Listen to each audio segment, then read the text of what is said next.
सोचता हूं कि उसे नींद भी आती होगी, या मेरी तरह फकत अश्क बहाती होगी। वो मेरी शक्ल मेरा नाम भुलाने वाली अपनी तस्वीर से क्या आंख मिलाती होगी।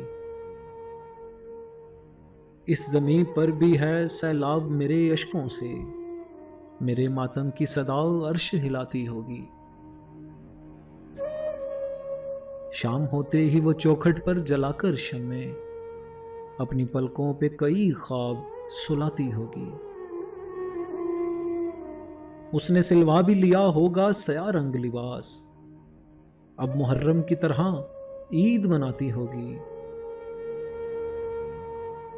मेरे तारीक ज़मानों से निकलने वाली रोशनी तुझको मेरी याद दिलाती होगी।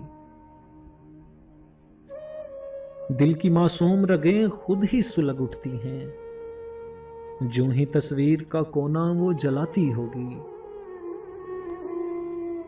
रूप देकर मुझे उसमें किसी शहजादे का अपने बच्चों को कहानी वो सुनाती होगी।